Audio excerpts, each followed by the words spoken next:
Hello everyone, my name is CMA. Welcome back to CMA modules. In this video lecture, we will be recording sum number 4 of additional question. Let us begin with. So, cyber company is considering two mutually exclusive projects. Investment outlay of both the projects is 5 lakhs and each is expected to have a life of 5 years. Under three possible situations, their annual cash flows and probabilities are as under. So we have three situations. We have probabilities, we have cash flows, that is project A, project B. So what we can do here is we can find out, we are supposed to find out expected NPV first. So how to find out expected NPV? I'll note down my probabilities. So first I'll do for project A. I'll note down my probabilities. I'll note down my cash inflows.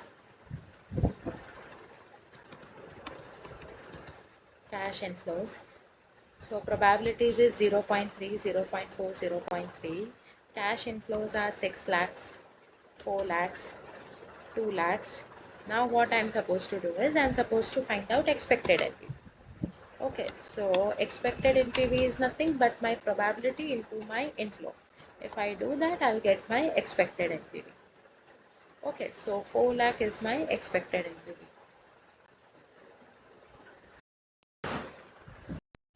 So my expected NPV is ready. Now what next I have to do? I have to find out standard deviation. Okay, so how I can find out standard deviation?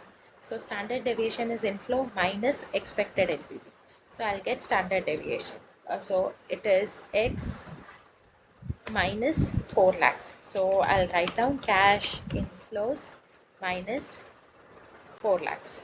Okay, so if I do this, I'll get my standard deviation. Okay, so this is ready. 2 lakhs, 6 lakhs minus 4 lakhs, 4 lakhs minus 4 lakhs, and 2 lakhs minus 4 lakhs. Okay, so this is ready. Now what else I can do is I'll square it up. Since I have negative figure here, I'll square this up. So if I square this up, I'll get answer.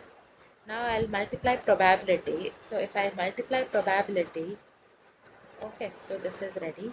I'll sum it up. I'll get square root.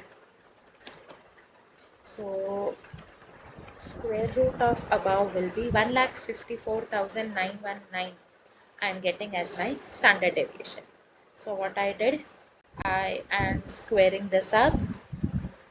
Okay, I'm squaring this up and I'm multiplying probability into probability. Okay, so my sum is ready.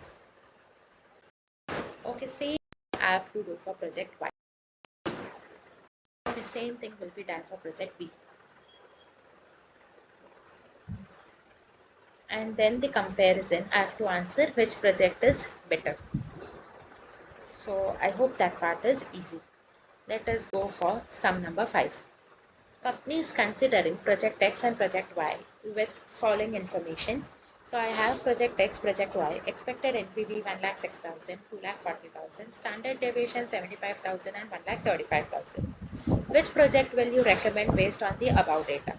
So based on above data, which project we recommend, that we have to answer.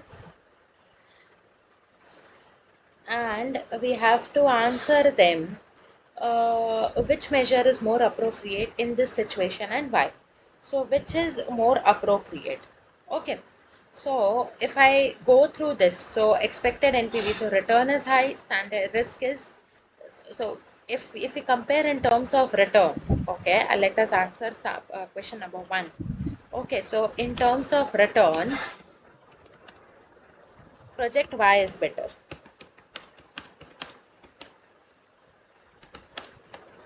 And in terms of risk,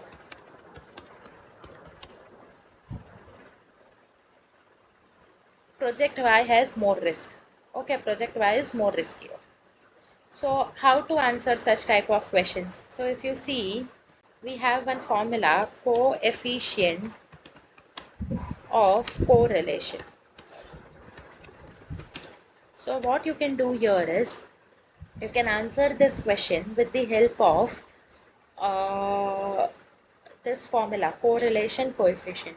So how to answer this correlation coefficient? So for answering correlation coefficient, you have a formula, standard deviation upon NPV. You have a formula, standard deviation upon NPV. So what is your standard deviation? 75,000. NPV is 1,06,000. So do this, I'm getting 0.075. So this is for project X. So for project X we have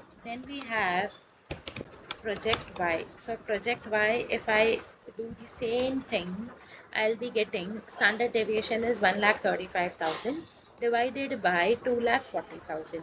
Okay, so I'll get 0.5625. 0.5625. This is my standard deviation for another project.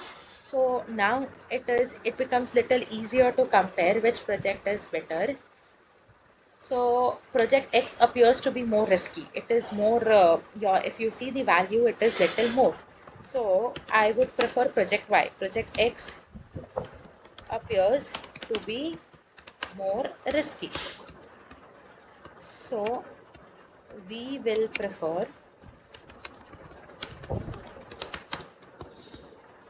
project Y. Okay.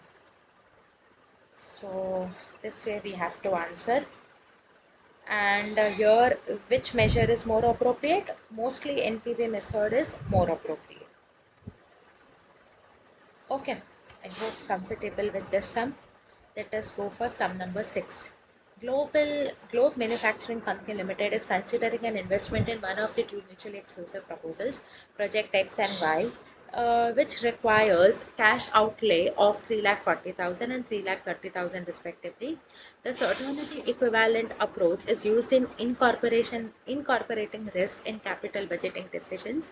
The current yield on government bond is 10%, and this can be used as a riskless rate. The expected net cash flow and their certainty equivalent are as follows. So outlay is given as 3,40,000 and 3,30,000. That is my outflow for the respected projects, and I have inflows. So how to go for this? So I'll note down my year. I'll note down my period here. Okay. So period is 1, 2, and 3. I'll note down my inflows 1,80,000. 2 lakhs and 2 lakhs. I noted down my inflows. I have my certainty equivalent. So what I'll do is I'll multiply this and I'll get my certainty equivalent answer. I have my PV factor. So PV factor is given to us here in the question. If you see question, they have given us PV factor. We just have to multiply our PV factor. Okay, so if we multiply, we get total present value. Total present value is 3,21,000. Okay, total present value is 3,21,000. So present value ready. Now what next we have to do is my outflow. So less outflow is 3 lakh for first project. It is 3,40,000. So I'm investing 3,40,000. If I subtract this, okay, if I subtract this, I'll get 18,264. If I subtract this, I'll get 18,264. That is my NPV.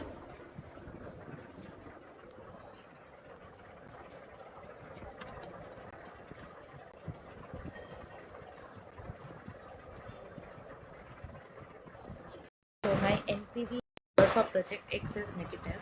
Now let me do the same exercise for my another project Y. 1,80,000, 1,80,000, 2 lakhs. Here I have 0 0.9, 0 0.8, 0.7. If I multiply this, I get adjusted cash inflows. I take my PV factor. Okay, 0.8264, 0.7513. Now what I'll do is I'll multiply my PV factor and my inflows. Okay, I'll get my answer. So I'll compare it with my outflows. So this is my total less cash outflow. I will get NPV. Okay. Done. 2,30,000. So since here it is positive,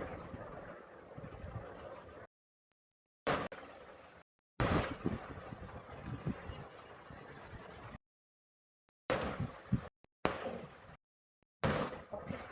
So I'll accept project Y. So answer to this is, since NPV is positive for project Y, thus we will accept project Y. I hope you are comfortable with these sums.